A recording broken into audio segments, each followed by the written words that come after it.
I feel good saying I'm waiting. You're probably just wasting time. And then you can't complain about not getting the results in the future for the work you didn't even put into, which was maybe getting into the discipline of budgeting, getting into the discipline of playing the game of credit correctly, and putting money away to make those initial investments. Now, when has it not been a good time to buy real estate? When? Throughout recorded civilized history, at least in the last 200-year period, it's always been a great time to buy real estate. Absolutely. Best time was yesterday, always yesterday. Welcome everybody, I'm Kamil Sarji with Gold Door Realty, and this is Just 2 Minutes. Today I have Alejandro here. Alejandro, want to tell us about you? Yeah, real quick, I'm a mortgage advisor, investor, and coach, educator, motivator, trying to empower people to break the cycle of poverty by making investments in real estate, stocks, and crypto. And so my bread and butter is mortgages, helping first-time buyers and investors alike. Awesome, very, very cool. And Alejandro has a cool haircut. If I were able to, if I had hair, your haircut is the one I want. It's old school, I'm bringing it back. I'm bringing it back. Yeah. What do they say? Business on the sides, party in the back? Right? Is that Something like that. Something like that, yeah. I love it. Okay, so I have my timer here. Yeah, so first 2 minutes is going to be random questions, and then we'll go into the real estate industry. All right. And ready?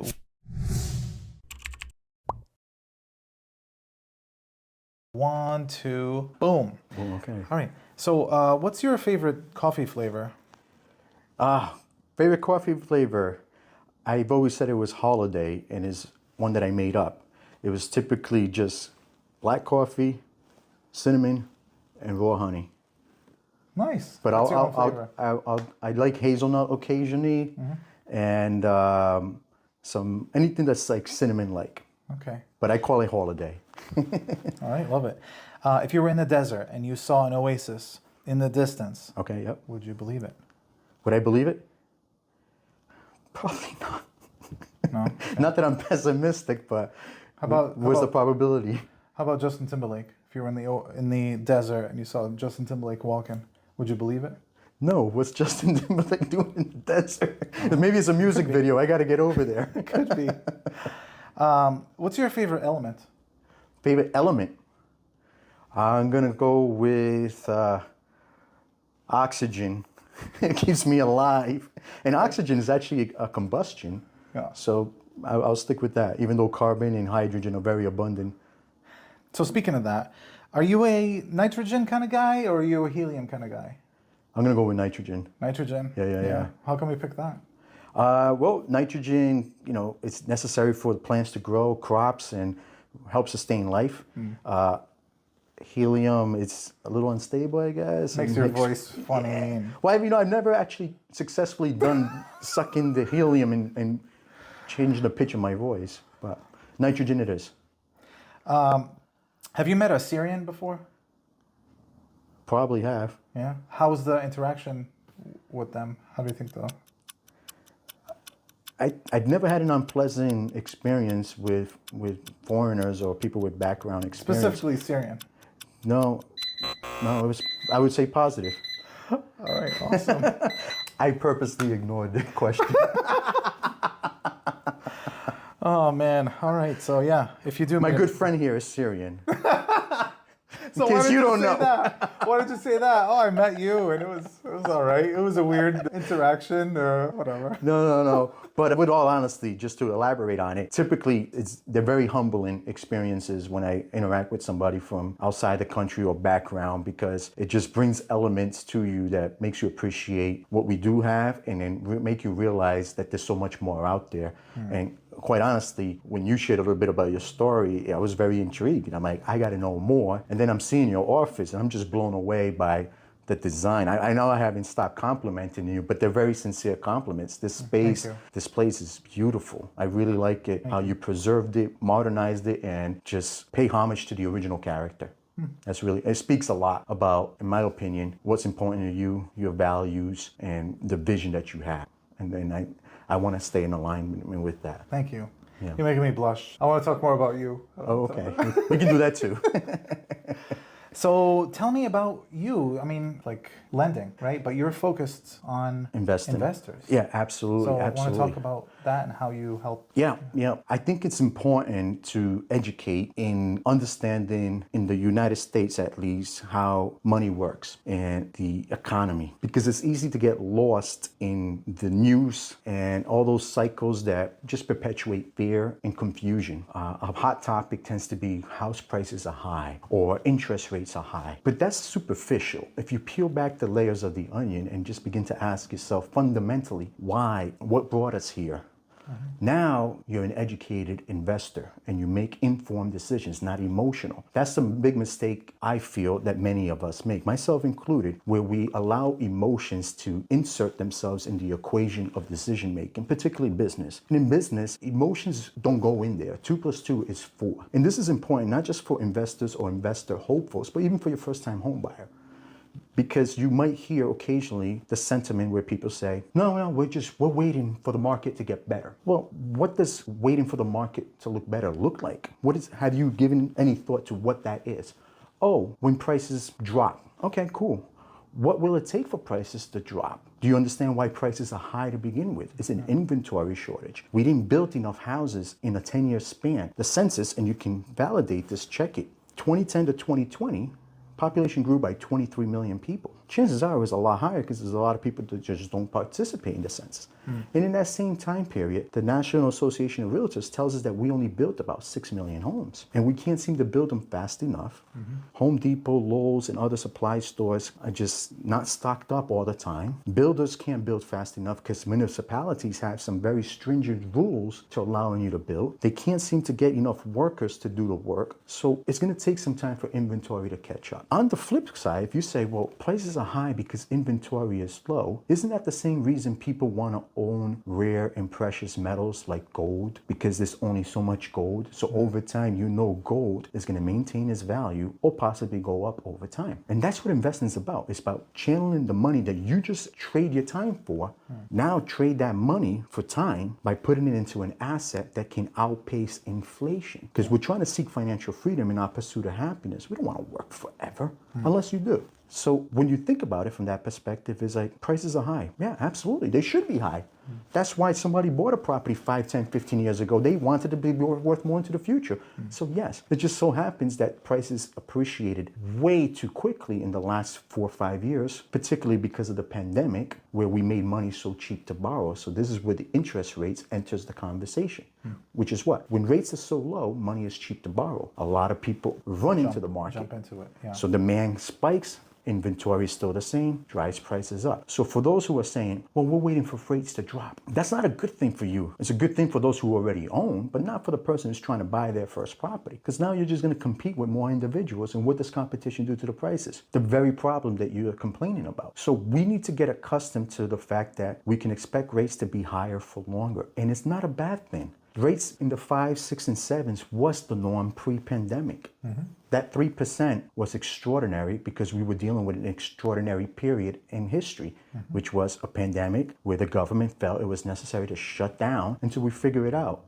In the meantime, they understood that people were going to get into debt. So let's lower the interest rates so it's less of a burden. Well, as a result, the irony was what? People were wearing face masks, but yet they were making lines around the block for 2 hours to go see a house. Yeah. Because a house is a necessity, more so today. It's no longer a luxury like it used to be. Oh, it must be nice to own a house. No, it's a necessity at this point because it's a scarce and rare investment asset class. So the conversation, you have to just filter out prices are high, okay, and interest rates are high, sure. But let's look at today's market. What are my reasons for buying? What are my needs? The thing that people miss is like, you're like, okay, I'm going to wait till next year, but waiting till next year, you're missing opportunities and you're letting other factors dictate your goals. Yeah. Like, oh, the interest is too high, I'm going to wait. That's dictating your goal of finding a great opportunity. It is. See, the thing is, you have to be wiser and talk to an advisor. And an advisor is going to tell you what you have to hear, not what you want to hear. They're not going to validate what makes you feel good, because this isn't about feelings, it's about facts. And I'm not saying this without compassion or empathy. I'm saying it in the sense that if you say, I'm waiting, you're probably not waiting, you're wasting time. And time is something we don't know how much we have of. Now, if you sat down with an advisor, they did an analysis of your credit, income, and assets, and there's a game plan. And the game plan says, hey, we got to wait for these indicators to line up, and that's a 3-month horizon or 6 month, then that makes sense. I'm waiting according to my plan that was designed with experts. But if it's just like, I feel good saying I'm waiting, you're probably just wasting time. And then you can't complain about not getting the results in the future for the work you didn't even put into, which was maybe getting into the discipline of budgeting, getting into the discipline of playing the game of credit correctly, and putting money away to make those initial investments. Now, when has it not been a good time to buy real estate? When? Throughout recorded civilized history, at least in the last 200-year period, it's always been a great time to buy real estate. Absolutely. Best time was yesterday, always yesterday. I did a chart of like from 1970 till now. If you bought and sold every 10 years, it was a crazy number, like 200 and something percent. It was like from 100 to 280% increase every single time you bought and sold. Yeah. How can, you know? Absolutely. It's always a great time, especially yesterday, but we're here now. And if you just think the future, 5-10 years from now, yesterday is today. So you can't be, and here's the thing, you'll never hear me, and I've always cringed when in the past we have colleagues in our industry that just regurgitate and repeat trendy little comments without really giving any thought about marry the house and date the rate. That's silly. Throw that out the window. You don't date the rate, okay? Because the rate might not come down for a long time. So if you're buying with the hopes that you're going to refinance in 6 months, a year, and save $200-300, you're doing it wrong. You're doing it because that's emotional. You got to look at it just now and say, can I sustain these payments comfortably and responsibly for the unforeseen future? If things get better, I welcome it, but not that must happen, because then you're doing it all wrong. And if our colleagues in the industry were a little more honest about that, then they would not repeat those comments. And that's the thing. There's a lot of individuals in the real estate profession, realtors, lenders, attorneys, title companies, etc. So there's a lot to pick from, but we're not all created equal. We have individuals with backgrounds where we understand finances, microeconomics, the history of how money works, etc., investments, and are diversified and actually own real estate. And that would make sense to pick an advisor, not just someone who was able to pass a test and get a license. That's not enough. And I'm not taking shots. I'm just, for individuals in today's market, this is a very competitive market. You need to show the bank that you can comfortably buy a house. Without you telling me, I already know you're saying, I don't want to buy something I can't afford to pay. And we're in agreement. The bank doesn't want to lend you something where your head is barely above water, because it's risky for you and the bank. So if you can't demonstrate that you can afford it, you're not going to get the money. Now, here's the interesting thing that's happened in the last few years. For those who did buy, they're looking to buy a second home. Isn't that interesting? Why? Because they're cash flowing on their multifamily that they bought the first time. They're house hacking. And they, hey, Alejandro, what do I got to do to buy a second property? They understand that this business makes sense. So is that your sweet spot, you would say? Yeah. Getting people into multifamilies and then... Absolutely. I think that's the best way to enter into real estate, particularly... That's how I did. Right. You know, a lot of people, that's how they did. Yeah. It's the best way if you are saying, I would like to own multiple properties in the future. Or maybe create passive income through this, or begin to create some legacy that can grow. And understand that real estate is a long game. This whole thing, I bought real estate and I flipped it and I made 100 and I'm rich and now I'm balling and I'm driving a slingshot. That's not reality. Slingshot? Yeah, you know, the trikes. Isn't that like 20,000 or something? I don't know. Yeah. Most people don't even own it. They rent it, right? It's not fun in the winter here. Well, you got to put it in the garage. Yeah. You know, it doesn't make sense. And that's contrary to the concept of building wealth. You don't go and buy toys with that money. You need to reinvest it into more real estate or businesses or other avenues. And then eventually those things can pay for those toys. But I've seen that mistake happen with a lot of investors, that they buy a property, they fix it and they flip it and they make, you know, a nice chunk of money, 20, 30, 40 grand, and then they go spend it. It's like back at ground one, you know, back to zero. You messed it up. So how do you help people, or how do you guide them towards getting into multifamily? So we do an analysis first, right? We got to understand where you are financially, credit, income, etc., and mindset. Mindset's very important. Some people already come with that hunger and that motivation. They just need direction in education. That's cool. Then you come with people who have a mindset that needs to get strengthened, unlearn certain things to make room to learn. And some people don't want to put the time through that, and some will. So that's very important, because as we've been discussing the last few minutes, it's a long-term game. You got to put the first building blocks, build a strong foundation to then build a portfolio that you can sustain. Particularly a portfolio that's self-sustainable, where the properties pay themselves off. And that's where these exotic products or loan programs for investors come in, where it comes to the point where they don't care what your W-2 income is. They're looking at, are you putting down the required down payment for this investment? We're going to lend it to you at a 30-year term at X rate. This is your payment. And does 75% of the gross market rents of this property, according to the appraisal, does it pay for this loan? And if it does, that loan is going to get approved. We just have to take care of the other little nuances. Have you found that it's tough to get to that 75% right now? For some people it is, but equally surprised when I see some people's bank statements, and it's like, wow, so there's individuals out there with money. And this is where... How do you overcome that 75% requirement for rent to cover the mortgage? Oh, you're talking about this self-sustainable? Yeah. So FHA, that's a strong requirement, but it's a guiding principle whether you're doing conventional or investors. It's just a guiding principle, because that way you have margin to account for vacancies and maintenance, etc. right? But why are these guys always changing the rules? Every 2 months, every month, it's a different rule. There's a little overlay. Yeah, what's up with that? So you got to think about these government-sponsored loans. The bank, it's being incentivized by the U.S. government, in this case the FHA loan, to let you, with no business experience typically, or property management experience, buy a business called a multifamily with a minimum down payment of 3.5. Well, if I take 100% of the purchase price and subtract the 3.5, that means I'm lending you 96.5. That's a high risk position as an investor or a lender for somebody with no experience. So to balance the scales, right, or the seesaw, I need you to bring something else to the table on the other side to make this a win-win. I want credit, I want income stability, I want this property to be stable. So it can be frustrating for realtors on both the listing and buying side when sometimes that's the obstacle we have to overcome. Why don't they just decide on a rule and just stay with it? The market's dynamic. The market changes. I mean, so that dictates, we're not getting many loan applications. Let's change it up a little bit. Yeah, that's part of it. Take more risk. The market is dynamic, right? That's the rules that were in the market 2010 are not necessarily the same rules today, right? The markets change, regulations, etc., supply and demand, and a host of variables.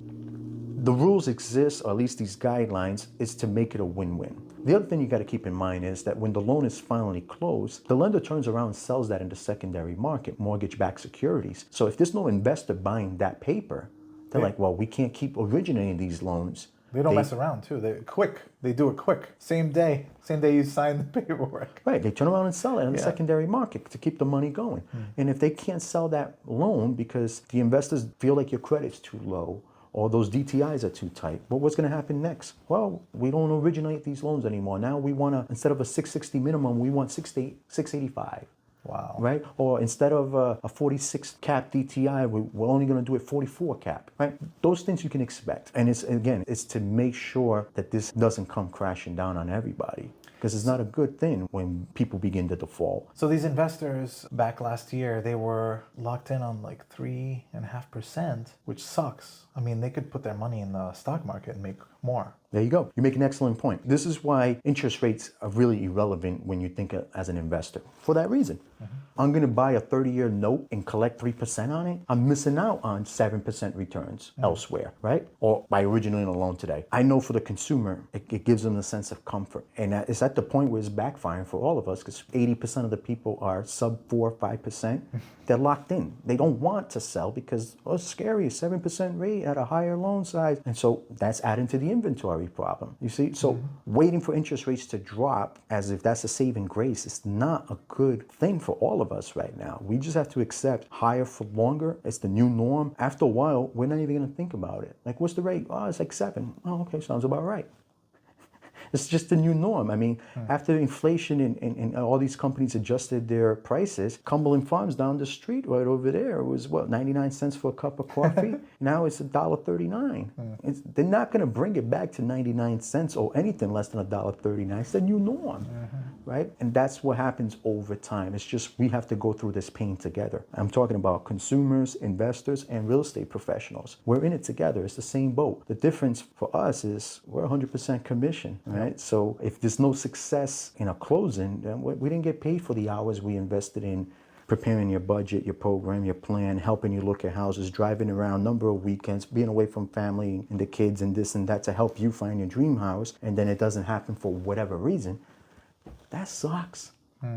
That sucks. So what products do you guys have for someone? Okay, so you say FHA. As of now, they're saying that 75%. That's a self-sufficiency rule on 3 families and up. Yeah. That doesn't apply on singles or twos. So that wasn't the case before? No. They added that a couple of years back, actually. Okay. So, but for someone, if they're doing conventional or any other, they don't have that rule. No, conventional doesn't have that problem. Again, it's about balancing. So conventional allows you to do the 5% rule. And when this was announced that it was going into effect November of 2023, again, the social media was flooded. It was like 5% option. You don't have to deal with stuff. Yeah, it's true. But you still have to balance the seesaw. 5% down compared to 3.5%, it's more money down. Whereas FHA usually has a 3 months reserves requirement on these multis of 3 and up, the conventional might require 6 from you. So that's more money. Where FHA makes leniency in terms of your credit history, conventional wants squeaky clean. I mean, there's a late payment on a credit card from 12 months ago. That may not approve the loan. So it's not that it's necessarily a better product. Yeah. The illusion tends to be sometimes, or the misconception in the market by listing agents is that, a conventional buyer is better than an FHA buyer. That's not necessarily the case. FHA allows for a higher debt to income ratio. This helps a lot of new professionals who just graduated with a ton of student loans. They make the money, but the DTI is just tight because of the student loans. They could have been conventional otherwise, but they had to go FHA. They're not bad buyers. It's just FHA is going to have some additional requirements. But that's a great product for a first-time home buyer / investor if you're trying to buy a 3-4 family home and house hack. That's an excellent investor product. It really is. Where else do you buy a business with 3.5% down and then the bank gives you 96.5? You wouldn't do that if I approached you and said, "Hey man, why don't we buy this coffee shop? Yeah. It's $100,000. You put up $80,000. I put up $20,000. And we're gonna own it equally." You're gonna look at me like, right? But that's what the bank wants. The bank tells you, "You want a house? Give me 20%." You're like, "No. I'm a first-time coffee shop business owner." They're like, "Right, then do 3.5," and you put up 96.5. You're like, "Wait, what? I just laughed at 80. Why would I agree 96.5? Yeah. So you have to think as an investor and take the me and the feelings out of that equation and think about it logically. Like, okay, and then understand that after you buy that first home, don't expect to buy the second at 3.5. You're an investor now. So what can you do? How can you after the first year? Yep. Number of things. If your home has a lot of equity and some time has passed, you can consider refinancing and tapping into that equity so that you have some seed money for this next investment. You can partner up with individuals, right? Off the books. Approach family, friends, people that you know, and just ask them, "Hey, I'm looking to buy my second property and I'm looking to syndicate and raise a little bit of money here where I'll pay you back X amount on the interest or I securitize that as a note." You got to get a little creative there. So now you have that money down. There's individuals that do side hustles, right? And then they begin to raise money and put it aside. I'm making an extra X amount of dollars from flipping furniture, marketplace, DoorDash, whatever it is. And they raise the money, because when you're stepping into the entrepreneur world, it's access to money to continue to do business. Then this opens up another opportunity for individuals who like the idea of managing a project or the entrepreneur spirit, or maybe do it yourself, where if they find properties that are in distress, see if you can buy that on the market. And if there's a good equity position, we have private lenders. And private lenders work differently than the banks. They provide speed and convenience, and they charge you a premium for that, which is higher interest rates and a couple of points. A point, for those who don't know, is 1% of the loan size. So if you borrow money from a private lender, say $200,000, 1 point is 2%. And if they charge you anywhere between 3 to 5 points, we're talking about $6,000 to $10,000 in fees on top of the loan size. So on that 200, you're paying interest-only payments anywhere from 12 to 14%. And when you go to cancel out that, when you're refinancing or selling, you still owe the 200, and is the 12,000 in points, or what the $10,000 in the points if it was 5 points. Yeah. So 210 to cancel. And you invest the sweat equity of rehab into place and bringing it up to a market value. And now you have this potential capital in the form of reselling the home or refinancing and keeping it if it fits within the refi guidelines of a property in that nature. So if you got someone who was like, hey, this other lender, I can't buy this house because they won't approve me for so whatever. I have to fix up my credit or do whatever. Right. They come to you and now you have other ideas and other ways for them to be able to get that. Yeah. Not only just lending, but there's hard money lending. There's other options that they can do. Absolutely, Right. absolutely. I think it's important to set expectations that this isn't about like we work some magic and do something that no one else can. What happens is sometimes there's people in the industry that don't understand the products well enough to be able to put a game plan together for you. They're used to the cookie cutter approach, like good with first time home buyers. But then when it requires that next layer, there's some complexity in there. And some people know how to navigate through those nuances better than others, particularly if they have experience. So that's one element. The second is being a straight shooter. Sometimes some industry professionals don't know how to articulate or tell the person without sugarcoating, like, man, we got a lot of fundamental work to do here. Whereas others will say, look, we got to put you on a credit repair program. And this is going to take 3, 6, 9 months. And you're going to have to pay a professional. We have one. We can recommend one. Whatever the case is. Oh, you do? Get this. Yeah. We partnered up with, in terms of relationship, with a few credit repair specialists. Wow, okay. That this is what they do full time, not part time or not a part of some affiliate program. That this is what they do. They're certified in understanding the consumer protection laws and they custom write letters. There's some credit repair companies that just use templates. And my understanding, because this is in my area of expertise, but my understanding is this: those templates just don't create the impact on the creditor as a handwritten letter does that's customized on the scenario. And then, someone who's doing it as their full-time source of income might be approaching it a little different than someone who's relying on the template structure of an affiliate program. So that's good because, a lot of times I see where they don't qualify for a loan, but, you guys can guide them and be like, all right, this is what you need to do. Yeah. Have a game plan to be able to get to that goal. Absolutely. I mean, the plan works if you work the plan. Yeah. And sometimes people don't stick to the plan. They're not being patient enough. They want instant gratification. I keep watching on TikTok or Instagram, this person, that person, blah, blah, blah. You can't believe everything that's out there. I mean, take it from people who do this business for a living. We know it doesn't always happen that fast. Those are rare situations. So think about this. If I want to have 2, 3, 4, 10 houses in my portfolio, doesn't it make sense that my credit just needs to be impeccable? Absolutely. Yeah. So why not invest the time to have an impeccable credit? If I want to go, or I need a very important life-saving surgery, wouldn't I want the guy who has the years of experience preparing for that surgery as opposed to the guy who became a TikTok doctor because he saw enough TikToks and now, trust me, I'm a doctor? No. Right? Same thing. Get your credit impeccable. This country was able to do a revolution and declare independence because of credit from France. Right? So credit is very necessary. I mean, it stems from the word credibility. The credit scoring system in the United States is not racist. It doesn't discriminate. It doesn't give you points based on your gender, religion, sex, age, or any of that. It's just like, how have you managed these existing lines of credit, whether they're credit cards, personal loans, student loans, whatever, and how long have you had them for? So an account that's been established for 6 years is going to have more weight than one that's had 6 months or 6 weeks. Yeah. Makes sense. An account that you've always paid on time, no excuses. It tells me you're responsible and you prioritize paying your debts. Game of Thrones, the Lannisters always settle their debts, right? It's very important, credit. So if I want to be an investor, I got to get my credit on point. And 2, the reason you want to is you might have heard individuals as they're building a portfolio, corporations, they register an LLC, maybe eventually as an S Corp, whatever the case is, to add layers of protection, put the property with the LLC in a trust to create another layer of protection, make sure that gets inherited to the people you want. God forbid something happens, life insurance is in place to pay off those debts or to borrow against those assets. So you help guide people through like, Absolutely. what they need to do. You want to have just this comprehensive plan. See, that's what I mean by game plan. It's got to be comprehensive. We need an insurance provider, not just to insure the house, but insure you. You're the biggest asset here. What happens if you pass away unexpectedly? Yeah. What happens to this house? It's going to go to probate court. There's no guarantee your family gets it. But if you have it in a trust and everything is structured correctly, you're the trustee, there's the beneficiaries, you got legacy that's protected, right? So you got to talk to an estate planner. All this is important, and a lot of lenders don't know that.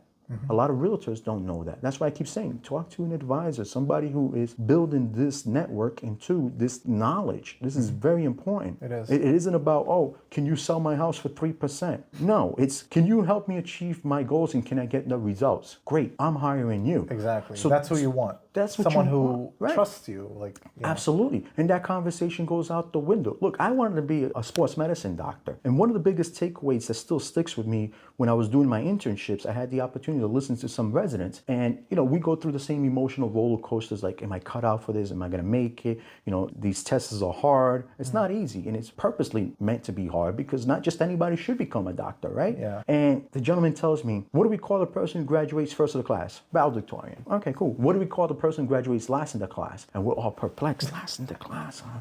We call him doctor. They're still a doctor, right? Yeah, right, okay. They're still a doctor, Yeah. right? So that's what the point that I'm trying to make here is you want to be talking to an advisor, someone who's put in the time to be able to guide you through these nuances. The market is changing and the market is evolving. The rules are changing with it. The strategies are changing with it. And you need somebody who's actively boots on the ground, finger on the pulse, and actively investing. So Who it's understands. so it's cutting edge. It's the latest in this so that you're moving along. And not everybody's the same. Right. You got to understand their So situation. that person graduated last in the class is still a doctor. They're probably a better doctor than the valedictorian. The valedictorian just knew how to get higher test grades, right? And right? That could be the case. But you need the surgery. You don't start shopping around for doctors. So what was your GPA? You know, can you do the surgery for $5,000 less? No, you're like, I need you to save my life. How soon Yeah. can you get me in there? I'm all booked up. Next appointment's August.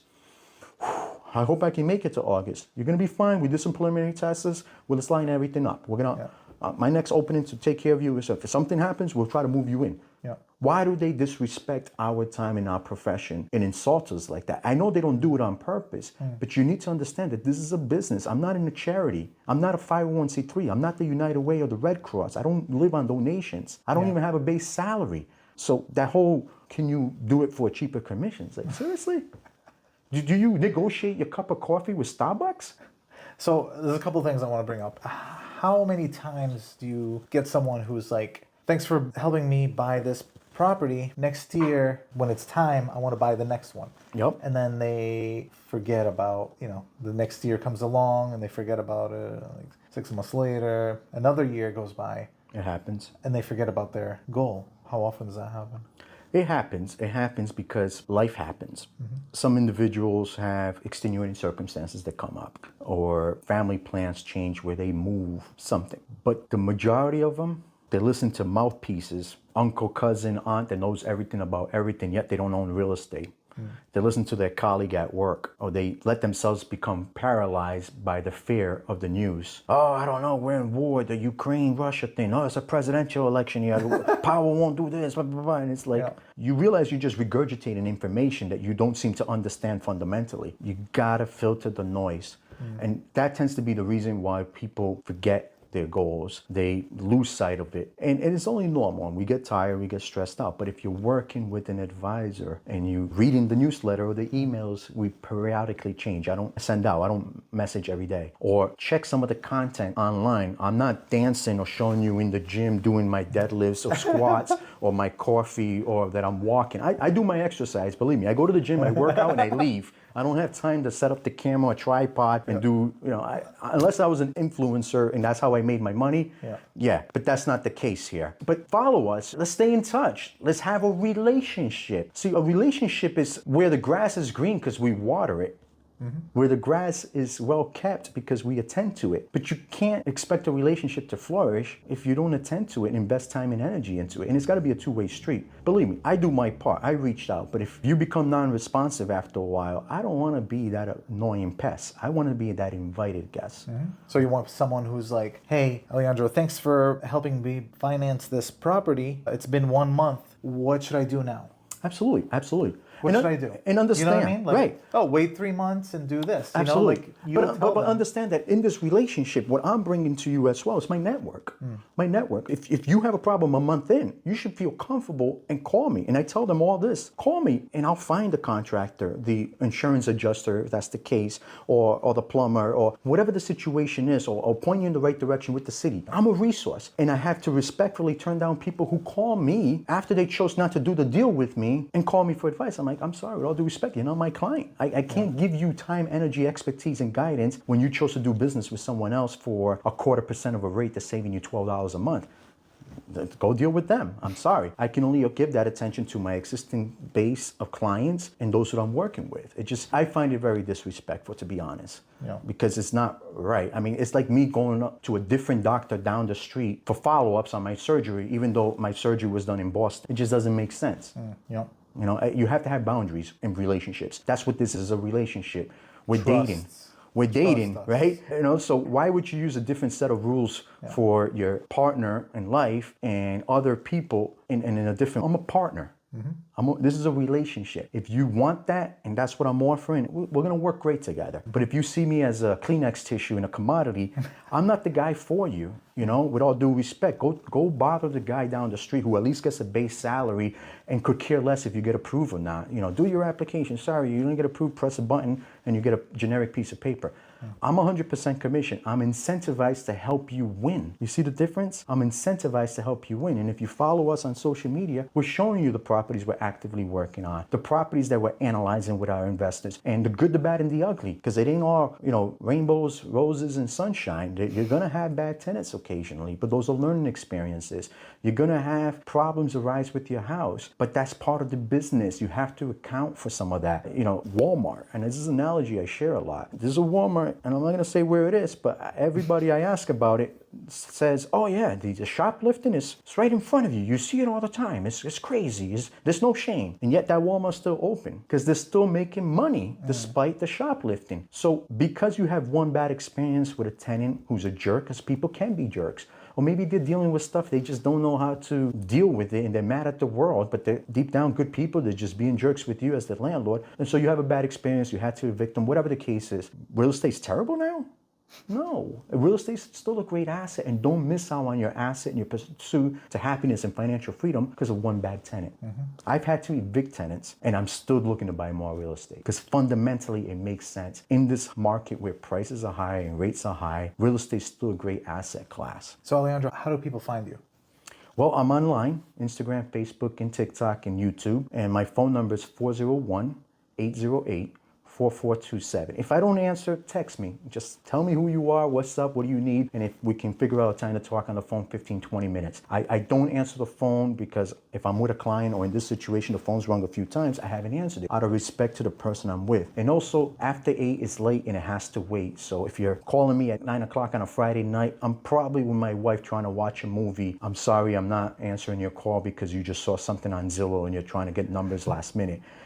Normally, when I meet with my clients, I'm also going to show you your numbers, and you realize that the difference between $400 and $410 is maybe $60 on your monthly payment. I'm trying to educate you because you shouldn't have to call me or reach out to me after seeing 5 houses over the weekend. Stop everything, call you because you're you gotta when you get out to see a house, you gotta be ready to make offers. And I'm gonna tell you why, statistically, and you can verify this.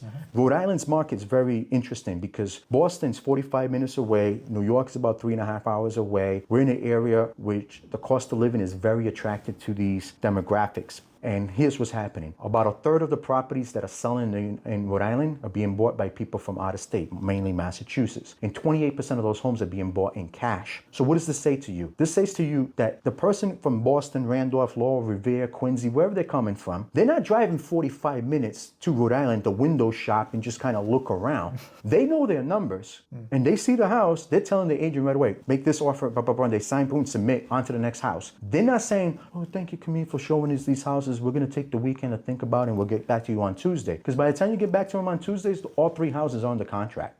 So if they're not wasting time driving 45 minutes an hour to look at houses, neither should you if you're driving 10, 15, 20 minutes. You got to know your numbers and be ready to make an offer, It's about speed right now. And I find that that's usually the case sometimes when people are like, oh, it was just, we liked the house, but someone else, his offer got accepted. Did you even place your offer? Because you're not going to get anything accepted if you're not placing offers. The best way to get an offer accepted, you ready for this? Is to make an offer. Awesome. Yeah. Well, thank you very much for stopping by. That was awesome. My pleasure, man. I know it's a very different approach to the real estate, and it's high energy, and it's a sense of urgency. Oh, that's awesome. Yeah, and the reason for that is because that's what the market calls for now. Urgency, decisiveness, business, know your numbers. So do your legwork first. Take the time to get pre-approved. Talk about your game plan. Alejandro will get you the tool belt. And put a game plan on. He'll put the tool belt on you and then send you off. Yeah, He'll be like, yeah. All right, I got the hammer, I got the screwdriver. Right, exactly. Got all my stuff here. Put them in orders before they exist. Yeah. That's a proverb from the Tao. Awesome. Cool. Thank you very much. All right, till next time.